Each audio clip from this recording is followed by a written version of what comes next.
Je ne sais pas si je vais prêcher ou je vais enseigner. Je ne sais pas si je vais prophétiser en parole. Je ne sais pas. Mais je vais parler. Quelque part, sur l'affiche, j'ai vu c'est ton tour. Et j'ai compris que ce n'était pas seulement ton tour, mais c'est mon tour. Non, moi j'ai dit que c'est mon tour. Et j'ai compris que le Dieu de la Bible opère aussi dans la dimension de chacun à son tour. Cela veut dire que si c'était ton tour hier, aujourd'hui, cette nuit, c'est mon tour. Vous savez, dans la Bible, il y a quelqu'un qu'on appelait Zacharie. Zacharie était sacrificateur. Il était dans sa classe. Et ma Bible me dit que pendant qu'il entendait l'accomplissement de ses promesses, Dieu aussi attendait qu'il soit dans son tour. Et la Bible dit, lorsque le tour de Zacharie arriva, ce n'était pas comme tout autre jour. J'aimerais dire à une personne cette nuit, tu as participé aux veillées, mais cette veillée, c'est ton tour. Amen.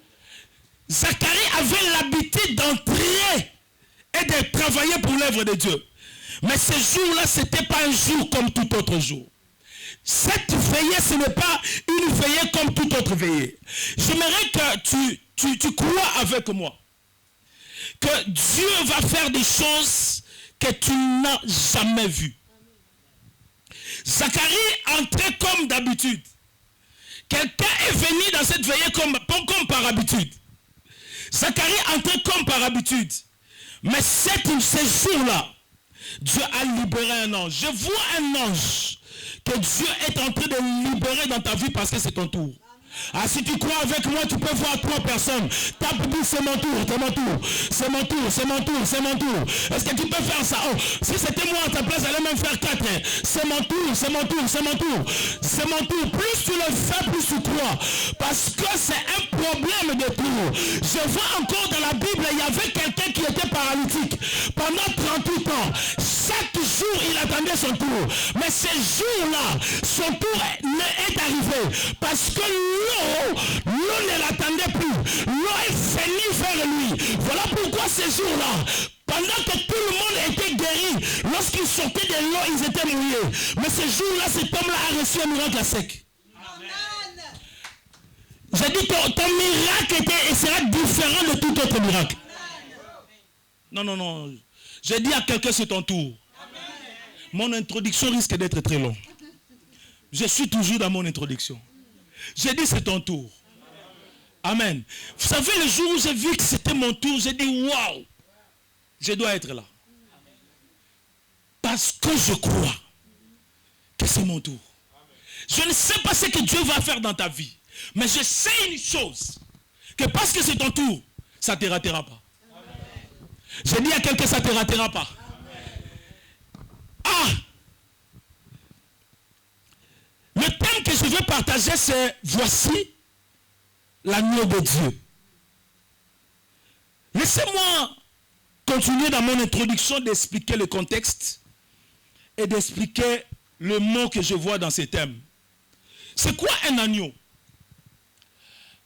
C'est trop simple comme bonjour. L'agneau, c'est le petit de la brebis. Amen. Le jeune mouton mâle de moins d'1 an. Mais il y a le verset qu'on a sorti, ce thème, c'est dans le livre de Jean, chapitre 1er, verset 29. Le lendemain, Jean vit Jésus venir à lui. Et il dit, voici l'agneau de Dieu. Dans d'autres versions, il est dit, voilà l'agneau de Dieu qui ôte le péché du monde. J'aime la version Louis II, la version parole vivante. La version parole vivante dit, voici celui que Dieu lui-même a sacrifié comme un agneau. Si je comprends bien, Jean était en train de faire cet parallélisme entre l'agneau et la personne qu'il avait vue. Et je me suis posé des questions. Pourquoi Jean pouvait faire ce parallélisme? Parce que Jean ne voit pas un homme venir. Voilà pourquoi j'ai toujours dit, lorsque tu es un enfant de Dieu, et tu ne marches pas dans la révélation, tu ne pourras pas vivre les merveilles de Dieu. Amen. Parce que la vie chrétienne est fondée aussi sur la révélation. Alors que tout le monde voyait un homme venir. Et même il y a certaines personnes qui étaient à côté de lui. Ils pouvaient lui dire, Jean, ce n'est pas l'agneau, mais c'est le fils du charpentier. Mais Jean a ouvert les yeux de l'esprit. Et il a vu un agneau qui venait.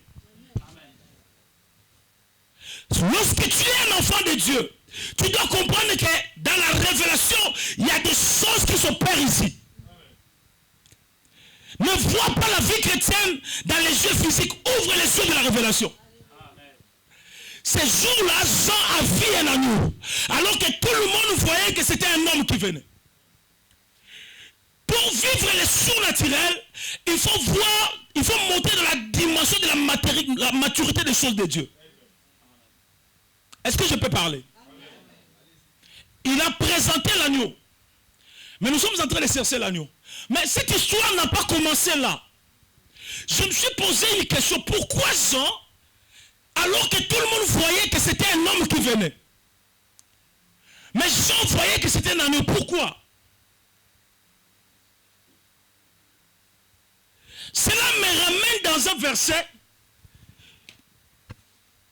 dans Genèse. Genèse. Chapitre 22, verset 7 à 8. Donc, vous comprenez pourquoi le thème dit, voici l'agneau de Dieu. Pourquoi Dieu? Parce que la version parole vivante dit, celui que Dieu lui-même a sacrifié comme un agneau. Donc, celui qui a sacrifié, c'est Dieu. Mais si je me mets à expliquer Dieu, on va faire une année. Mais je vois ici, Dieu, c'est celui qui n'a ni commencement ni fin. Alléluia. Amen. Je peux faire bien les taxis avant de prendre l'envol? On va lire Genèse chapitre 7, verset 8.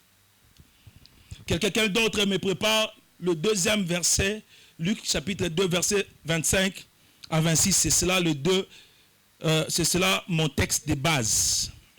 Donc je comprends que le travail que Jean-Baptiste a fait, il y avait déjà un problème dans le livre de Genèse. Parce qu'il y avait déjà quelqu'un qui cherchait l'agneau.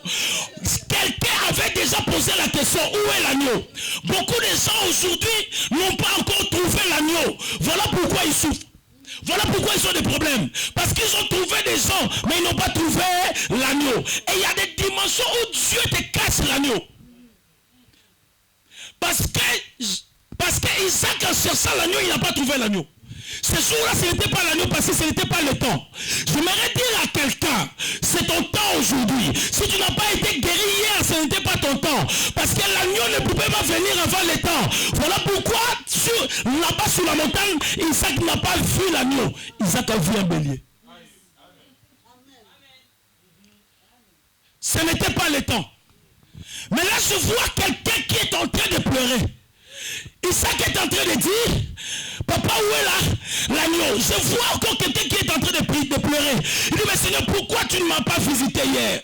Papa, pourquoi je t'ai pris mais tu ne me vois pas? Pourquoi cette souffrance est-elle continuelle? Je te dis que ce n'était pas le temps de Dieu. C'est ton temps aujourd'hui. Aujourd'hui, si tu crois, tu ne sortiras pas tel que tu es rentré. Est-ce que je parle à une personne? Est-ce que tu peux crier très fort, c'est mon tour? Quelqu'un me comprend? C'est la veillée, hein? Je ne veux pas que tu dormes. Amen. Merci, merci. Cette nuit, je veux que tu sois réellement comme Isaac. Cette nuit, je suis Isaac. Je suis en train de chercher l'agneau. Cette nuit, je pose la question à Dieu. Où est l'agneau? En d'autres termes, comme Isaac comprenait bien, comme Isaac connaissait bien que le sacrifice, il faut qu'il y ait pour aller monter, donner le sacrifice à Dieu, il faut qu'il y ait un agneau. C'est comme toi. Tu connais les plans de Dieu dans ta vie. Des fois, tu te poses la question, mais Seigneur, tu m'avais promis, mais pourquoi ça n'arrive pas? Tu es en train de chercher. Tu es comme Isaac. Isaac est en train de poser la question. Papa, j'ai tout vu, mais où est l'agneau? Papa, tu m'as donné le mariage, où est l'enfant? Papa, tu m'as donné l'argent, où est la bonne santé? Dieu a montré le bélier parce que ce n'était pas le temps. Mais ce que je vois encore là-bas, c'est que malgré que ce n'était pas l'agneau, mais le bélier a remplacé quand même Isaac. Je dis à quelqu'un, il y a une option de remplacement. Oh, tu n'as pas compris. Là où ça veut dire que toi tu mourras, ce n'est pas toi tu mourras, Dieu enverra un sacrifice. Quelqu'un est en train de me comprendre. Toi tu es Isaac, tu ne mourras pas. J'ai dit tu es Isaac, tu ne mourras pas. J'ai dit tu es Isaac, tu ne vas pas souffrir. C'est fini parce que ton tour est arrivé. Alléluia. Lisons les 200 versets. Parce que Isaac était en train de chercher l'agneau. Isaac n'a jamais vu l'agneau. Oh, je bénis Dieu parce que nous sommes dans la dispensation de la grâce. Alléluia. Mais il y a des gens qui souffrent encore parce qu'ils sont encore dans l'Ancien Testament. Ils n'ont pas encore compris que l'agneau a été déjà révélé. Beaucoup de gens cherchent encore l'agneau, ils souffrent. Mais cette nuit, l'agneau va te faire du bien. Alléluia. Luc chapitre 2. Ce que j'aime chez Dieu, c'est que lorsqu'il y a un problème, Dieu trouve des solutions avant que tu puisses avoir un problème. Dieu a des solutions avant que tu puisses avoir un problème. Isaac avait un problème. C'était dans l'ancienne alliance. Mais dans la nouvelle alliance, il y a encore quelqu'un qui avait un problème. Lisons Luc chapitre 2. Verset 26. Arrête-toi au verset 26. Dans la version parole vivante, il est dit, il était en attente de celui qui devait venir sauver Israël. Mais j'aime la version Louis II, où on parle de la consolation. Cet homme qu'on appelle Siméon, cette nuit, nous sommes aussi comme des Siméons. Siméon plairait. Siméon avait besoin de voir l'accomplissement. Tu as besoin de voir l'accomplissement. Ce que j'aime dans la version parole vivante, il avait l'attente. Écoutez, rien ne peut t'arriver de miracle si tu n'as pas l'attente.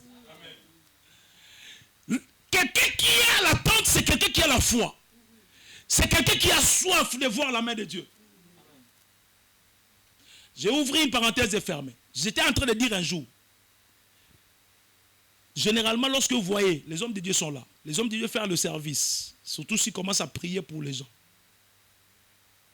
Le Saint-Esprit les oriente seulement aux personnes qui ont soif. Ah voilà, ceux qui font les services connaissent. Des fois tu te dis, mais c'est comme si on ne m'a pas vu. Non, tu n'as pas soif. Tu n'es pas dans l'attente. Cet homme, la Bible dit, il était vieux. Il pouvait déjà partir parce qu'il était fatigué. Mais parce qu'il avait une promesse. Il a attendu. Et il était dans la désolation. Je ne sais pas, peut-être tu es dans la désolation. Parce qu'il avait besoin de voir l'accomplissement, la consolation. Il avait besoin de voir la consolation.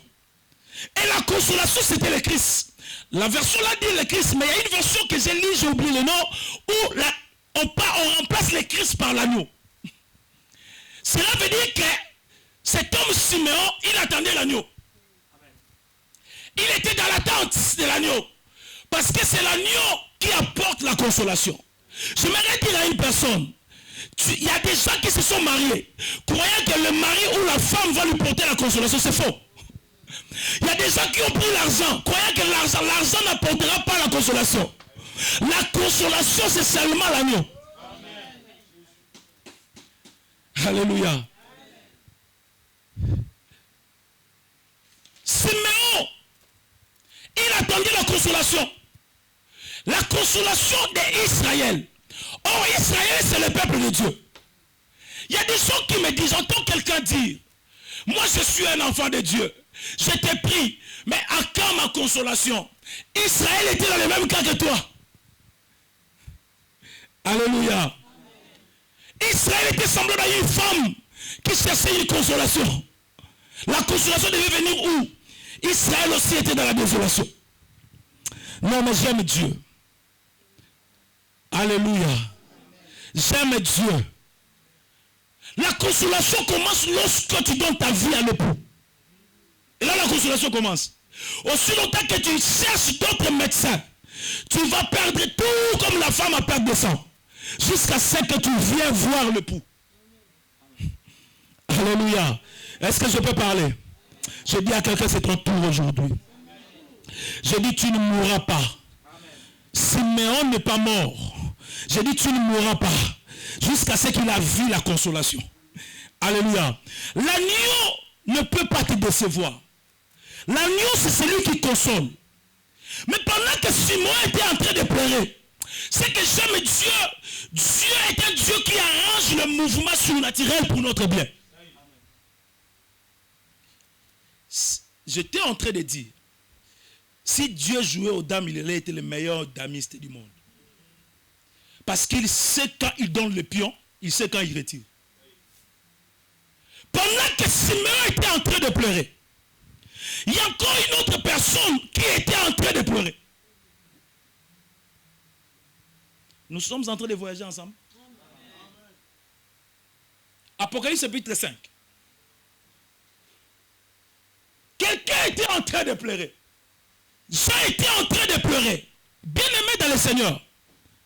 Lorsque tu es en train de vivre le mouvement des difficultés, ne pense pas que Dieu t'a oublié. Parce qu'il ne peut pas t'oublier. Pendant que tu pleures, il est en train de travailler quelque part. C'est comme un enfant qui est au salon. La maman est dans la cuisine, ayant faim, mais il pense que maman ne fait rien. Maman est en train de préparer. Alléluia. Mais ce que j'aime, c'est que lorsque Dieu opère des choses, des fois on peut douter de Dieu. C'est soit j'aimerais seulement que tu enlèves le doute. Parce que si tu doutes, tu ne pourras pas vivre la main de Dieu. Écoutez, la Bible dit que Moïse est monté sur la montagne. Il était en train de parler avec Dieu. Et pendant que Dieu lui donnait les instructions, même pour Aaron, mais derrière Aaron était en train de faire le veau d'or. Fais attention. Peut-être que Dieu est en train de préparer quelque chose de bien pour toi. Mais pendant ce temps, toi, tu fais autre chose que ce que Dieu veut. Est-ce que je peux continuer? Regardez. La Bible dit que Jean était en train de pleurer. Et Jean pleurait parce qu'il était inconsolable. Parce que la Bible dit, ni sur la terre, personne. Non. La Bible dit que ton oncle était là. Non, ta tante était là. Non, les grands occultistes étaient là. J'ai rencontré quelqu'un qui m'a dit, non, tu sais, les sorciers de ma famille sont très forts. J'ai dit, non, tu te trompes. Parce que ce jour-là, la Bible dit, il y eut silence dans les cieux. La Bible dit, il y eut silence dans les cieux. Je suis venu avec une bonne nouvelle pour une personne. Parce qu'il y a silence dans ta vie. Cela ne veut pas dire que Dieu t'a oublié. Cela veut simplement dire que Dieu est en train de préparer le processus de ta bénédiction. Quelqu'un est en train de me comprendre. Écoutez, Jean était en train de pleurer. Mais Jean ne savait pas que c'était le tour d'Israël de vivre la consolation. Alléluia.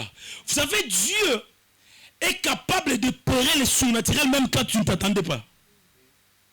Alléluia. Pendant qu'Isaac était en train de chercher l'agneau, Simeon était en train d'attendre la consolation. Jean était en train de pleurer. Pendant ces temps, le mouvement spirituel était en train d'opérer.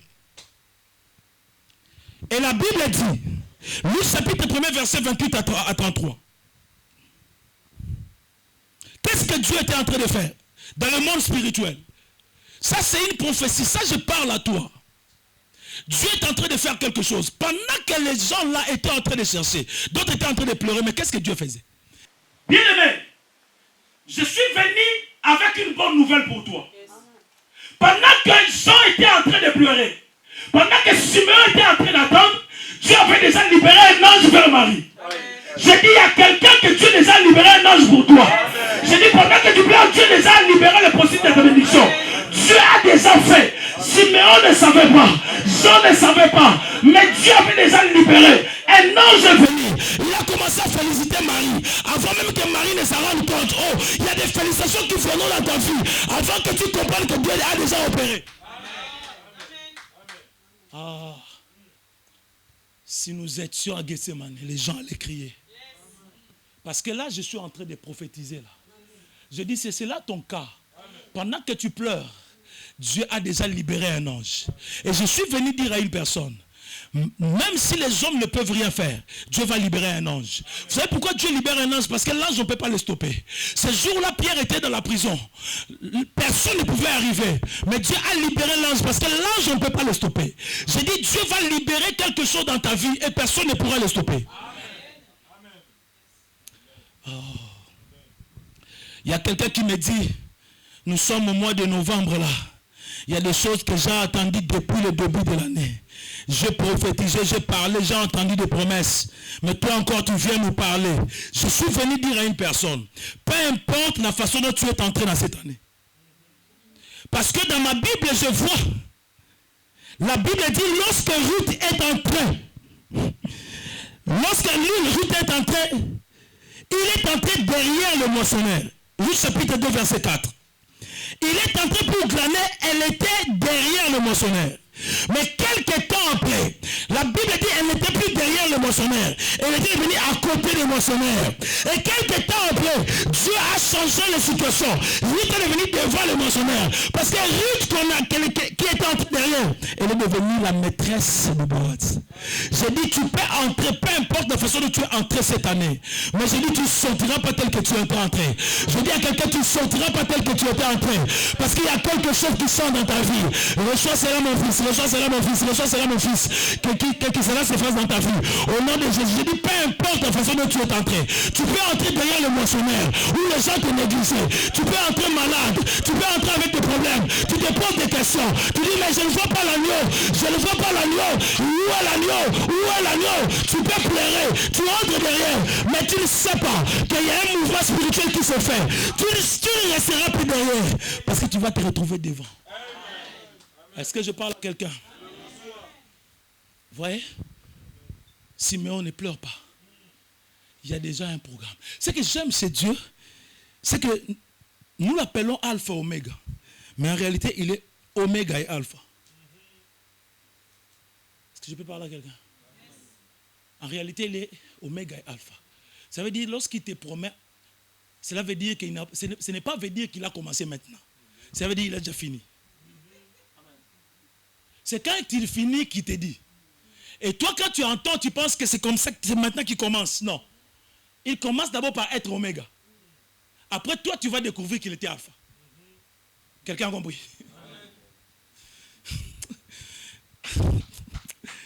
Alléluia. Pendant que Siméon était en train de pleurer, au même moment, Dieu libère un ange. Je ne parle pas seulement de Siméon de la Bible. Je te parle à toi. Alléluia. Je te parle à toi. Parce que tu parles de l'agneau. Tu as entendu parler de l'agneau.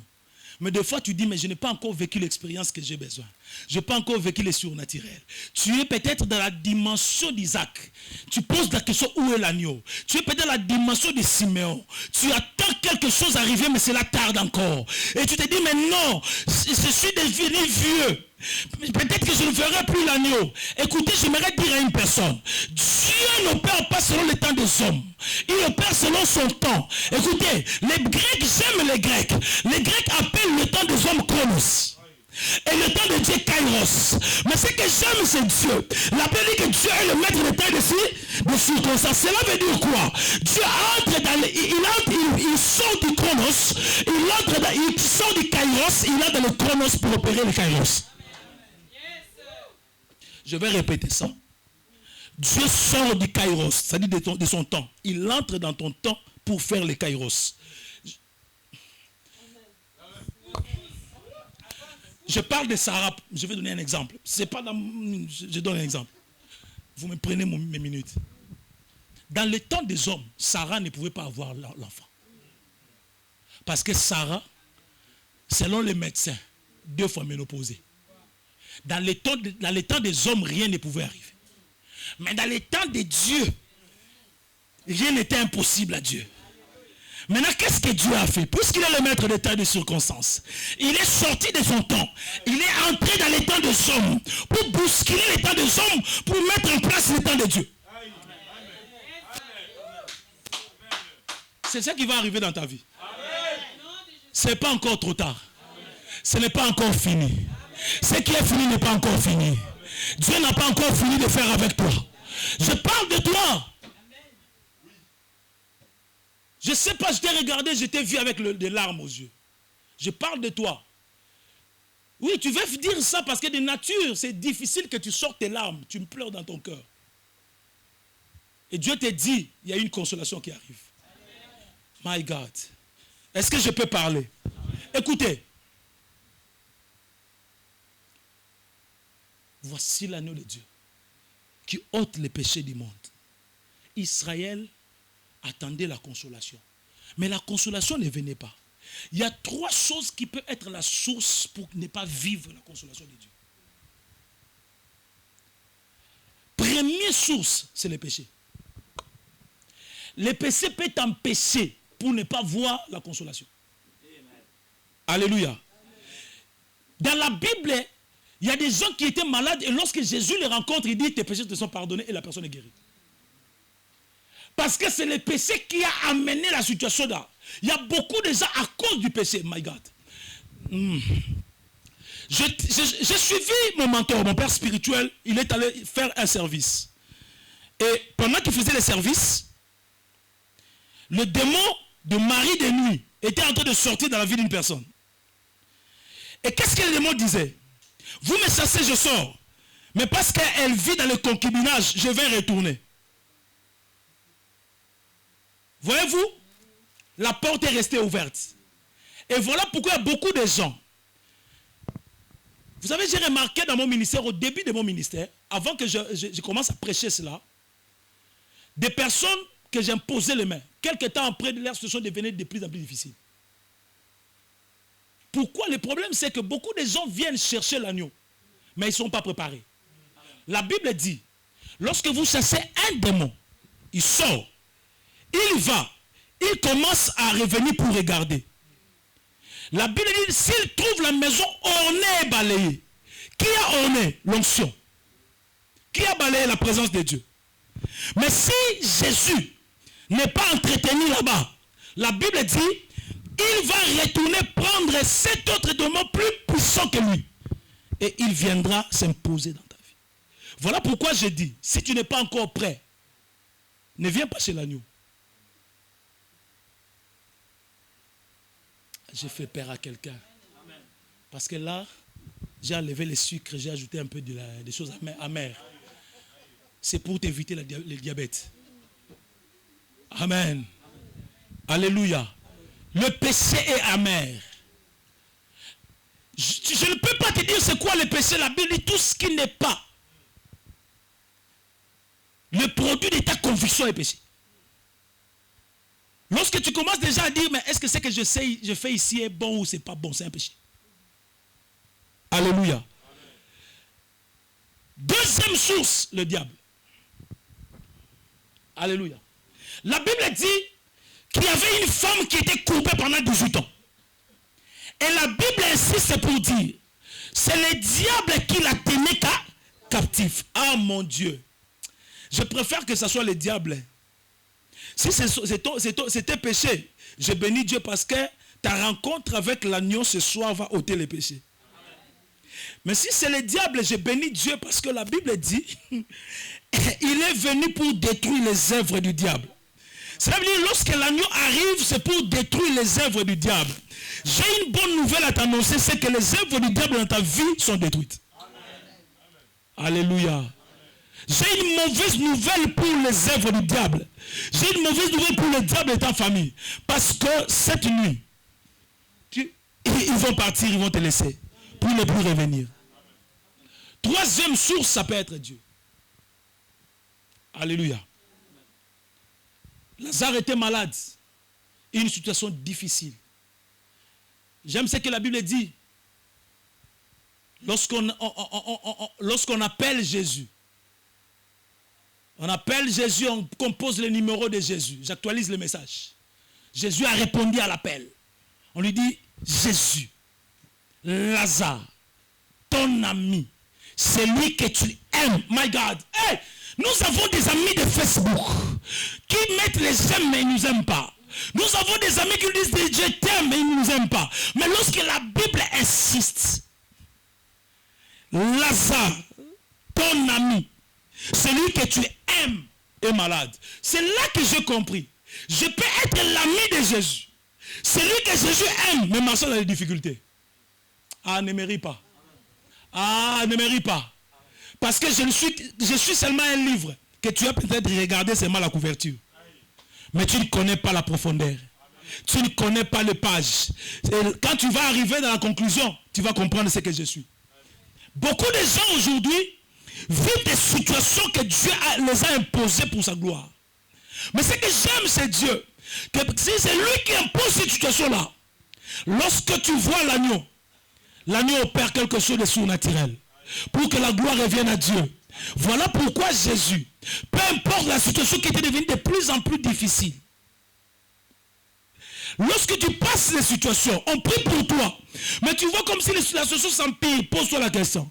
Si tu marches bien, tu n'as pas de problème avec le péché, c'est que c'est Dieu qui veut que ta situation devienne encore plus difficile pour qu'il puisse se manifester.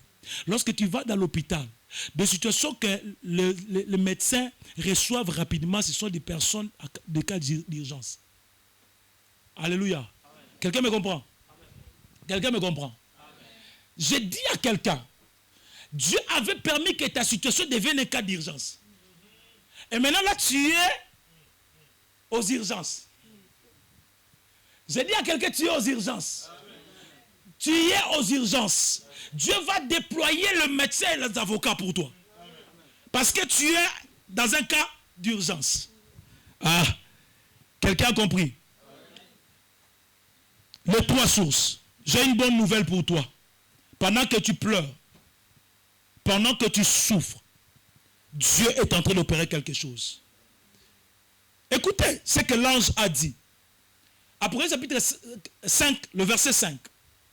J'aime la position de l'ange. L'ange dit à Jean, ne pleure pas. En fait, la réponse de l'ange à Jean, c'était la réponse aussi de Simeon. C'était aussi la réponse d'Isaac, qui était en train de chercher l'agneau. Aujourd'hui, c'est ta réponse. Dieu, l'ange te dit, ne pleure pas. Amen. Pourquoi l'ange dit ne pleure pas? Parce que l'ange sait que ce qui s'est fait dans Exode chapitre 12, où les peuples devaient manger l'agneau. En mangeant l'agneau, c'est l'agneau qui les a fait sortir de l'Égypte. Ce qui s'est fait là devrait se faire. Voilà pourquoi un jour l'agneau lui-même se présente et dit, tu n'as voulu ni sacrifice ni holocauste. Tu m'as formé, hein? Alléluia. L'agneau que je te présente, ce n'est pas le Dieu des Juifs. Non, mon Jésus n'a jamais été juif. La Bible dit, un enfant est né, mais un fils nous est donné. L'enfant, il enveloppe le fils.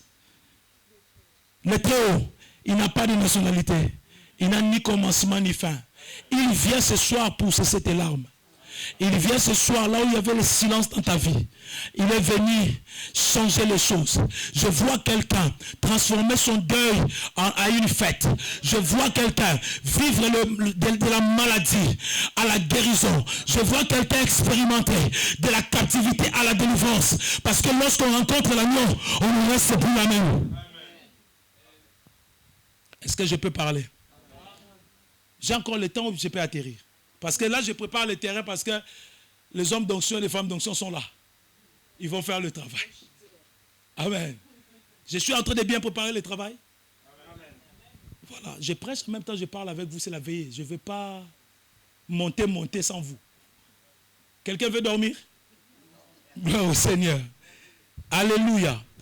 Dis à la personne qui est à côté de toi, ne pleure pas. Dis-lui, la grâce est disponible cette nuit. La grâce est disponible cette nuit. La grâce est disponible cette nuit. Dis-lui, ne pleure pas, essuie tes larmes. Oh, essuie tes larmes. Alléluia. Amen. Voilà pourquoi, lorsque Simeon a expérimenté ces choses, regardez là ce que Simeon est en train de dire. Bon, avant même ça, dans Apocalypse chapitre 5, la Bible dit que personne ne pouvait ouvrir. Il ne pouvait même pas regarder. Parce que dans ces livres-là, c'est là où est cachée ta bénédiction. Dans ces livres-là, c'est là où est cachée ta vie. Mais personne ne peut ouvrir. Personne de ta famille ne peut ouvrir. Il n'y a que l'agneau qui peut ouvrir. Je vais dire à quelqu'un, même là où on t'a mis, où personne ne peut arriver, là où tu as des problèmes, où personne ne peut faire, l'agneau va arriver et l'agneau va changer ta vie. Alors que personne ne pouvait même pas regarder. Mais l'ange dit, l'agneau est digne. Lui seul est digne. Je te présente Jésus-Christ de Nazareth. C'est lui l'agneau. C'est lui que Jean-Baptiste a vu. Jean-Baptiste a envoyé quelqu'un venir. Jean a dit, voici l'agneau. Alléluia. Vous savez ce que Simeon a dit? C'est ce qui va arriver dans ta vie. Simeon a dit ceci. J'aimerais que nous puissions lire cela. Tu vas voir ce que Simeon est en train de dire. Luc chapitre 2, tu descends un peu le verset 27, 28, 29. Tu vas voir ce qui va arriver dans ta vie. Parce que je suis en train de te présenter Jésus-Christ de Nazareth.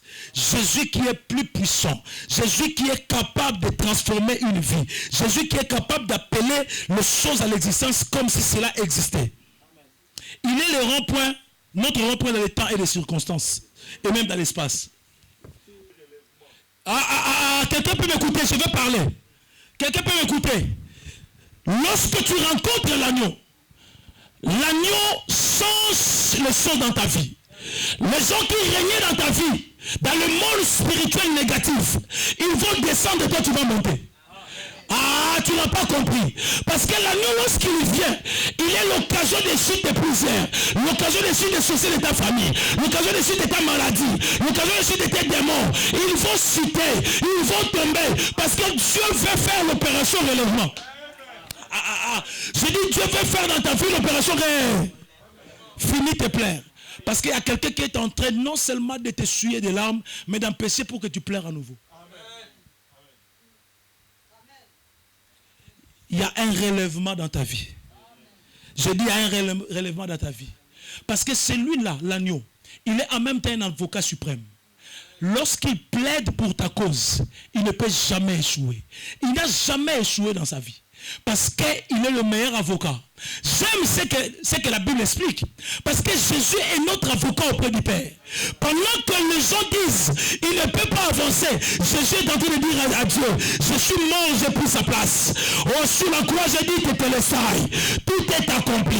Sur la croix, je suis devenu pauvre pour que lui soit riche. Sur la croix, j'ai souffert pour que lui soit bien. Jésus est en train de témoigner. Il est en train de défendre ta cause. Ah, tu es un meilleur avocat. Je vais terminer pour dire ceci. Vous savez l'erreur de beaucoup d'enfants de Dieu. Lorsqu'ils arrivent auprès de Dieu, ayant leur avocat, mais au lieu de regarder leur avocat, ils regardent l'accusateur. Le mot diable en grec veut dire accusateur. Lorsque l'accusateur est là seulement pour t'accuser, c'est tout ce qu'il fait pour t'accuser. Mais au lieu de regarder l'accusateur, regarde l'avocat. Parce que ton avocat n'échouera plus. Beaucoup de gens regardent à leur souffrance, regardent à ce que le diable leur dit. Tu ne pourras pas être béni, tu n'iras pas loin. Mais ils oublient que l'avocat est en train de dire, j'ai donné déjà mon sang. Je suis devenu l'agneau pour mourir une seule fois. Pour lui. Pour qu'elle soit bénie. Maman, tu n'as pas... non, ils n'ont pas le droit de te prendre en captivité. Pendant plusieurs années, et étant femme de nuit. Non! Peut-être que tu n'as pas l'information comme Isaac. Peut-être que tu pleures encore comme Simeon. Non! Parce qu'il y a quelqu'un qui a pris ta place. Tu n'as pas le droit de souffrir. Alléluia. Alléluia. Et la Bible dit que nous avons vaincu à cause du sang de l'agneau. Alléluia. À cause du sang de l'agneau. Parce que l'agneau a été immolé même avant la fondation du monde. J'aime Jésus. Alléluia. Si tu veux garder ce que tu vas recevoir aujourd'hui, sois comme Simeon. La Bible explique ce que Siméon était. Je vais juste lire. Parce que lorsque vous voyez des résultats, des fois beaucoup de gens s'attachent aux résultats, mais ne se posent pas des questions, qu'est-ce qui a fait que cet homme-là puisse vivre ces résultats? Or, voici à Jérusalem, Luc 2, 25, on avait déjà lu ça. Il y avait à Jérusalem un homme qui avait pour nom Siméon. Cet homme était juste, craignant Dieu et attendant la consolation du Seigneur. Quatrième chose, cet homme était conduit par le Saint-Esprit. Que Dieu bénisse sa parole, que Dieu vous bénisse.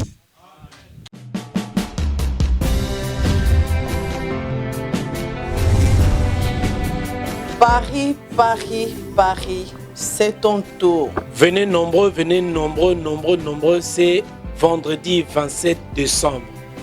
Veillée des prières avec la prophétesse Déborah. Il y avait un moment, apôtre Pierre, il est rentré dans la prière, il s'est rentré dans la profondeur. Je ne sais pas combien de temps. Dieu lui montrait des choses et des forteresses et tout ça. Il est en train de parler avec Dieu. Combien de temps? Ce n'est plus le Pierre qu'on a demandé de prier pendant 1 heure. Maintenant, il a dépassé 1 heure. Même si les hommes ne peuvent rien faire, Dieu va libérer un ange. Ce jour-là, Pierre était dans la prison. Personne ne pouvait arriver. Mais Dieu a libéré l'ange parce que l'ange, on ne peut pas le stopper. J'ai dit, Dieu va libérer quelque chose dans ta vie et personne ne pourra le stopper. Toi qui es malade, toi qui ne dors plus, toi qui as des problèmes, des soucis, cette veillée, c'est la délivrance de la puissance des ténèbres, de te séparer avec le ténèbre. Jésus-Christ va faire de grandes choses. Jésus-Christ sera votre Seigneur et Sauveur aussi. De prières de délivrance, de prières prophétiques, de prières de guérison, de prières de déraciner des choses que l'ennemi a plantées dans ta vie. Que le feu descend pour consumer leur condamnation, leur rythme maintenant. Au nom puissant de Jésus. Oh, Shakaba Santa Coria. J'ai dit à quelqu'un, tu es aux urgences. Tu es aux urgences. Dieu va déployer le médecin et les avocats pour toi. Tu vas rentrer en 2020 avec la gloire et la puissance et la faveur de Dieu. La faveur, on peut la chercher. La faveur, on peut la chercher. La faveur, on peut encore la chercher. Si tu veux la faveur de Dieu, cherche-les dans la prière. La veillée, ça sera la prophétesse Déborah Fistine Kimia et votre pasteur Alain Makayab. Peut-être tu pleures encore comme Siméon. Non, parce qu'il y a quelqu'un qui a pris ta place. Tu n'as pas le droit de souffrir. La veillée de prière, le 27 décembre 2019. Tozela bino na stin, adresse angoyo, betambango na GPS, lukan de konayo, meman de konayo. Balbi après Noël, avant tokota nouvel an, il y a qu'à le 27 décembre. Afin que tu puisses rentrer dans 2020 avec le Christ, nous serons là. De clôturer l'année 2019 avec la bénédiction de notre Seigneur et Sauveur Jésus-Christ.